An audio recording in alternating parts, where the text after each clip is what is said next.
Good evening and welcome back to A Day in the Neighborhood. Tonight we will be talking about a very important issue for all of us, healthcare. Tonight we have a very special guest, Robert Stephenson from Single Payer Now. He is a spokesperson for this association, this organization that has been advocating very hard for healthcare. Welcome, Robert. Thank you, Myrna, for inviting me. Oh, it's a pleasure. Now, your association, Single Payer Now, would you tell our audience what it is about and what exactly are you advocating? Okay, we're advocating single-payer healthcare, which means the same healthcare system we have now, but with only one payer, one insurance company, which would be a state insurance plan that would cover everyone. Okay. So right now in California, there are something like 6,000 different entities that are responsible for handling health insurance costs. Right. Different healthcare payers and plans and everything. Blue Cross alone has 1,200 plans for California. And this creates a huge bureaucracy. It also creates a huge cost. About 1/3 of every dollar we pay in this country is spent for administration. Mm-hmm. And single payer would simplify that whole system by creating a state health plan. So there would be, if I got sick, I would go to whatever doctor I go to or any hospital, and I would take out my California health card and show them the card. There would be no copay, and I could have the same care that I'm getting now, and everyone would be covered in the whole state. So that's what is actually provided for in the bill written by Sheila Kuehl, Right. called Senate Bill 840. Exactly. Senate Bill 840 was passed by the legislature 2 years ago and was vetoed by Governor Schwarzenegger. It's being voted on again this year in the legislature and will most likely come again before Governor Schwarzenegger, and will keep coming back until we finally get it passed. Now, what would be, would you anticipate another veto by the governor? If he acts true to form, yes, he probably will. Even if he had passed it 2 years ago, right now the insurance company would have mounted a referendum to have everyone, vote, and they would spend hundreds of millions of dollars on television ads to try to get people to vote it down, because their bread and butter depends on the present system. They're making out like bandits. Now, tell me, with this single payer, a hospital like Kaiser Permanente, who also is an insurance provider, how will that impact them? How will they exist in this scenario? Well, Kaiser is both an insurer and an HMO and a hospital system. And they're actually probably one of the most efficient systems. They would certainly do very well. What Senate Bill 840 and any single payer plan would do is reduce an enormous amount of bureaucracy. Exactly.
give you an idea, 1/3, about 30% of the healthcare workforce in this country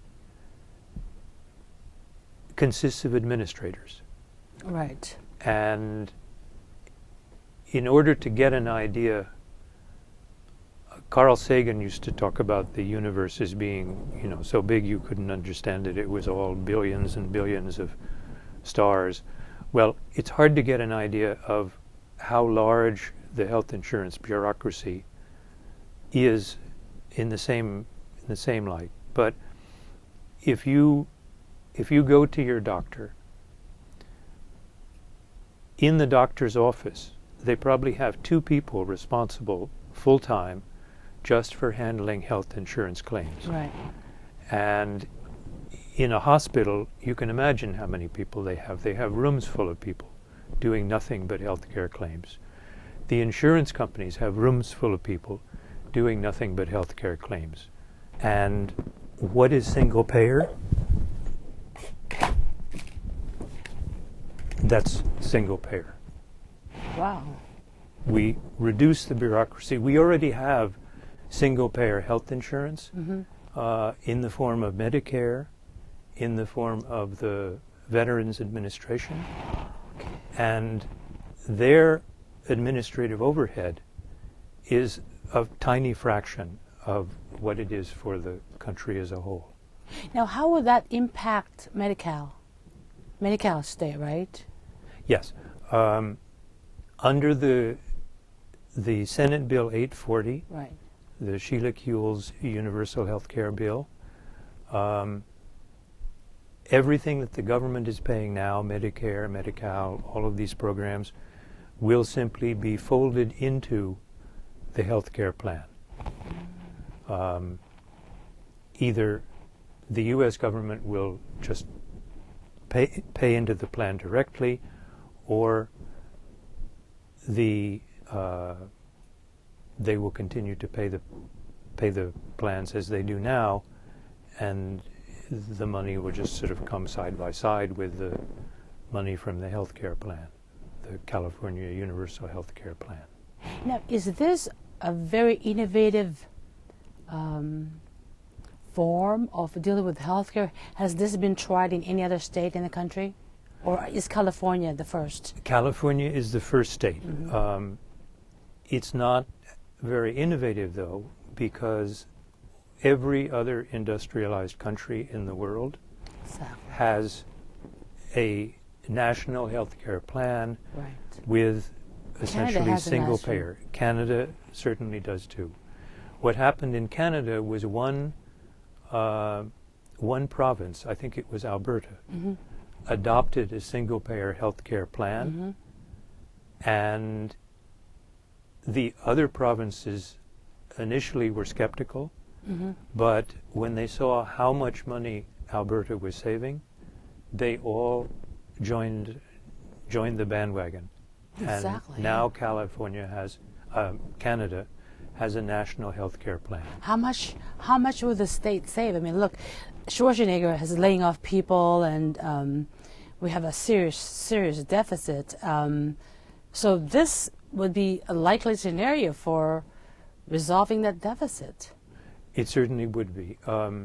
There was a report done about 4 years ago by the Lewin Consultancy, and they estimated that the single-payer Senate Bill 840 would save about $30 billion a year in California. Wow. That's a lot. That's a lot. So in other words, if you look at it like a mirror, then it's the insurance companies that are losing $30 billion if we're saving that much. Well, the insurance companies, a lot of people, 30% of the workforce, are employed shuffling papers. Exactly. And if Senate Bill 840 had been law and we switched overnight, you would have an enormous amount of people that would no longer have a job. Right. So recognizing that, the Senate Bill 840 has provisions to retrain all these people to actually contribute to healthcare, to become healthcare providers or nurses or doctors or medical technicians or whatever, instead of just being administrators. Now, so in other words, under the single payer health care, how do you determine that amount? Is it by person? Is it by income? How do you determine that? You mean, what would it cost? Right, exactly, yeah. exactly. Well, like say a family of 4. Okay. 2 working family, and maybe they make, what, $60,000? It would be funded the same way that the present healthcare system is. You would have employer contributions and employee contributions. Okay. So until the bill actually gets through the legislature, Right. the numbers can change slightly, but it's roughly 12% in the present bill. Right.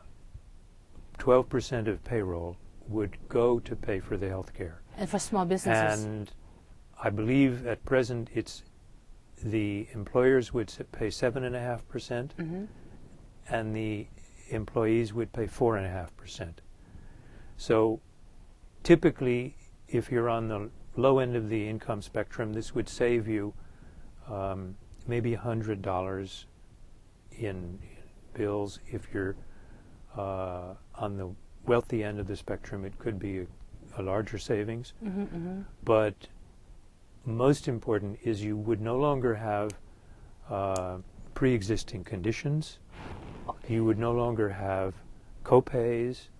You would no longer have expenses that were not included. Wow. And so this would cover health, it would cover dental, it would cover eyeglasses, it would cover mental services. It would even cover some alternative medicine treatments, acupuncture and things like that. And for people who do not have income, it'll be... If you don't have income, you still have the health care card, you just don't have to pay for it. So. If you're self-employed, then I believe you would pay the 12%, the employers and the employees share. Okay.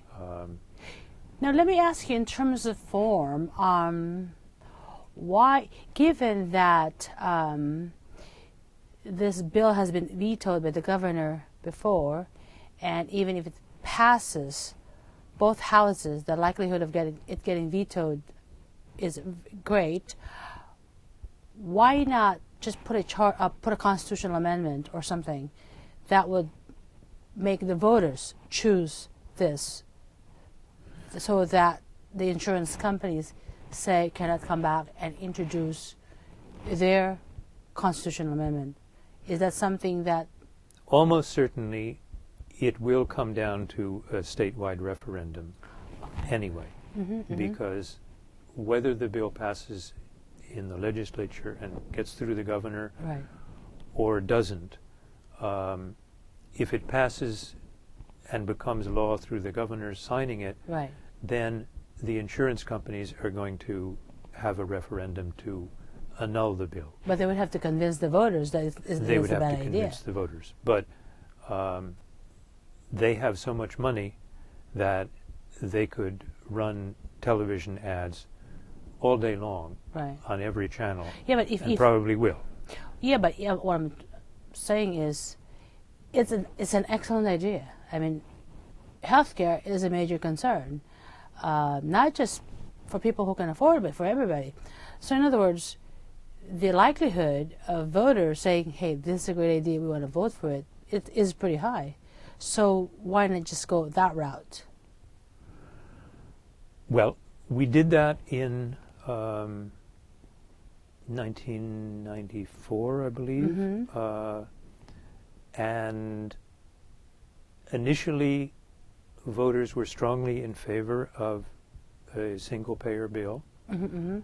But then the insurance company outspent the supporters of the bill by about 40 to 1. And in the end, the bill passed only in San Francisco and Berkeley. Wow. And was voted down in all the other counties. With the exit polling on that, what was the key issue? What was the key concern that the voters had at that time that made them vote against it? Do you know? Well, do you remember Hillary's health care bill and Yeah. the Yeah. commercials about that, Thelma and Louise, not But that, I Thelma think and at Louise, that time, though, isn't it all about timing as well? At that time, because I remember that distinctly, but I think that at that time it was a new concept, and people were confused, and they were able, the insurance companies and all the other opposing associations were able to confuse the public. But 20 years later, maybe it seems as though the you'd hope we've learned by now. Exactly. But still, if you're opposing some kind of change, Right. then all you have to do is make people afraid of Change. what would happen. You'll lose your choice. It'll be socialized medicine. It'll be, more expensive. It'll be more of this. It'll be less of that. And you hear this all day long, and some people start to think so. So what we're trying to do at Single Payer now is inoculate people by talking to people, person to person, writing letters, meeting people on the street, Build a talking to movement. them, and building a movement Exactly. to inoculate people against this kind of poisoning their minds before it becomes a referendum. Good strategy. I mean, the healthcare system is a train wreck in slow motion. Yeah, it's broken. And it's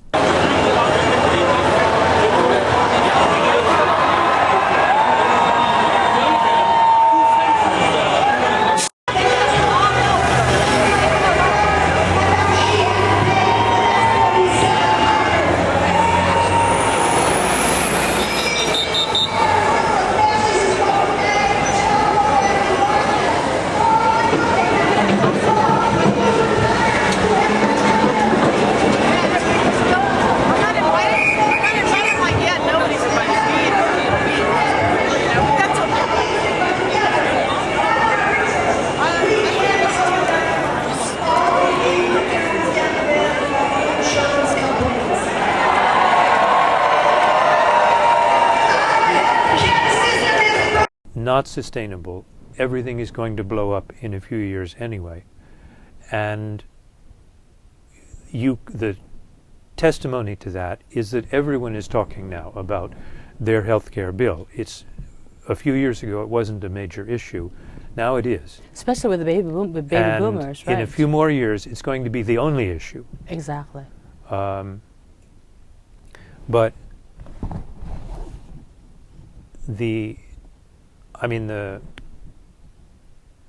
since 2000, wages have gone up 20%, but the cost of healthcare premiums have gone up 87%, and the cost of the employee contributions for healthcare programs have gone up 150%.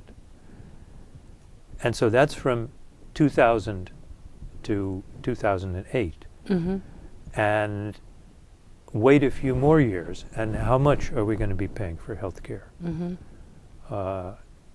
Already we have 1/6 of the people in California have no health care plan because they can't afford it. And many of the others have a health care plan that is really useless because they have huge copays or they have limits to the coverage. Or some people have like huge deductible, to keep the cost of the premium down. $5,000 deductibles, things like that. And so healthcare problems are a major cause of bankruptcies. Exactly. And it's only getting worse because the costs are escalating. We pay the highest cost of any any industrialized country, of any country in the world for that matter. Exactly. $7,000 is about twice what people in Canada or Switzerland or France pay.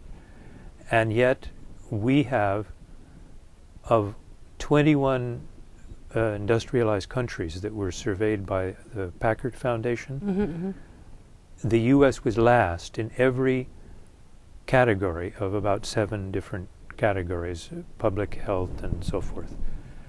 And according to the World Health in 2000, in the 2000 study, we were ranked 31st in the world in terms of quality of health care between Slovenia and Costa Rica. Wow. And so that's where we are. We're a third world country in terms of the quality of our health care, but we pay more, twice as much, as any other country. And that's because we have the most inefficient system we could possibly have. Exactly. It's a patchwork quilt that just doesn't make any sense. Exactly. Now, where are the presidential candidates in this? Senator Obama and McCain. Well, how do they perceive this? They're both talking about health care, which I Right. suppose is progress of a sort, but neither one is supporting single-payer health care. There is a U.S. bill, House Resolution 676, which is essentially identical to California's H.R. Senate Bill 840, rather. Oh, really? Okay. Who introduced that? It's John Conyers of From- Michigan, Oh, wow, Democrat okay. of Michigan. And but neither presidential candidate supports the Conyers bill, and in fact, Nancy Pelosi has not come out to support it either. Really? So the Obama plan, he's basically talking about universal health care, but it just means what we have now, only more of it. And it keeps the insurance companies in the picture. They remain middlemen. It's a big business. Because it's big business, yeah. Exactly. And they're big contributors to campaigns. Exactly. That's the reality. And John McCain's healthcare program is essentially what some people call yo-yo healthcare. Y-O-Y-O. You're on your own. Clever. Healthcare is a universal human right. Exactly. It should was be. declared a human right. It was actually, it goes back to Eleanor Roosevelt, I believe. Okay. And it's on the list of the UN's list of human rights. And everyone should be entitled to health care. Exactly. But exactly. that's not the system we have. By having a statewide health insurance plan, the state can save money in many ways. First of all, it can negotiate with the drug companies and the medical equipment providers and get better rates. So that saves money. It cuts out the bureaucracy. That saves money. It can put more emphasis on primary care. Right. Right now, people that don't have health insurance, and there are a lot of them in California, they don't go to a doctor until they get really sick, or their kid is really sick, and then they take their child to the emergency room, and that's the most expensive kind of healthcare delivery that there is. An emergency room is very expensive. If they had health coverage and could take their child to a physician ahead of time, not only is it less expensive as a form of treatment, but they would treat the illness sooner and probably prevent a major crisis later. I mean, the reality is that our present health care plan, by the health insurance companies insuring the well and avoiding the sick, this is making people sick. Exactly. And it's actually killing people. Exactly. It's like, the bank won't loan you money when you need the money. Exactly. They'll only loan you the money because you can pay and you don't really need it. Yeah. Yeah, same thing. It's the same story. Well, it's been a pleasure talking to you. My God, this is such a major subject. Every day look at the paper and there's always some kind of discussion or coverage in healthcare, and people, there doesn't seem to be that kind of solution that this single payer healthcare presents. So good luck and great work. Well, thank you very much. And before I leave, just read the sign on the back of this shirt. Of all the forms of inequality, injustice in healthcare is the most shocking and inhumane. Dr. Martin Luther King. Awesome. That's true? Oh, that's better. Don't move. Are we done? That's Can we good. shut down everything? Okay, we're done. Don't run with your microphone on. Thank you.